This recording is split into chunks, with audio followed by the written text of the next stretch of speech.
Joe Burrow's injury isn't just a setback, it's a potential game-changer for the Cincinnati Bengals season. After a thrilling 31-27 victory over the Jaguars, which marked the Bengals' first 2-0 start under coach Zac Taylor, the mood in the locker room was far from celebratory. Instead, there was a heavy sense of concern and frustration, especially as all eyes focused on Burrow hobbling through with a boot on his left foot and a crutch under his right arm. Here's where it gets controversial. Burrow's injury is more serious than initially hoped. According to league insiders, speaking to The Athletic's Deanna Rossini, the Bengals' star quarterback has suffered a severe turf toe injury. This type of injury could potentially require surgery, which might sideline Burrow for up to 3 months. That's a huge blow for a team relying heavily on his leadership and skill. To break it down for those unfamiliar, turf toe is an injury to the big toe joint caused when the ligaments, tendons, or soft tissues are stretched or torn. Dr. Jessica Flynn, a seasoned sports medicine physician with over 15 years of experience, analyzed footage of Burrow's injury and confirmed the classic signs of turf toe based on his movement during the play. She explained that the worst-case scenario involves surgery, which is exactly what Burrow and the Bengals are now debating, seeking second opinions to determine the best course of action. Interestingly, this isn't an isolated case in the NFL. San Francisco 49ers quarterback Brock Purdy is also sidelined with a toe injury, described as a turf toe variant. His injury was graded as a level 2, which is less severe, and he's expected to miss 3 to 5 weeks. Compared to Purdy's situation, Burrow's injury appears far more serious, which is why the Bengals are bracing for a long absence. Surgery for turf toe is considered the most severe outcome and could keep Burrow out until December. This timeline is what everyone in Cincinnati is anxiously awaiting. While some players can push through milder turf toe injuries, it's a different story when the injury is severe.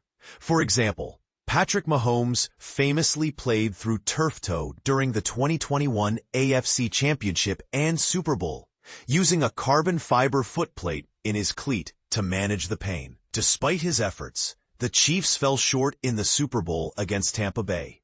The challenge with turf toe is that it severely limits a player's ability to push off with their foot, which is crucial for a quarterback's mobility and power. In mild cases, athletes might manage, but with a serious injury like Burrow's, playing through the pain is nearly impossible. So, what's next for the Bengals? The team will rely on backup quarterback Jake Browning, whose role will become clearer in the coming days. The good news is that the Bengals have confidence in Browning's ability to keep the offense moving. He led a 12-play, 92-yard drive culminating in the game-winning touchdown against the Jaguars, proving he can perform under pressure. Browning stepped in during the final 7 games of a 2023 season when Burrow was sidelined with a wrist injury.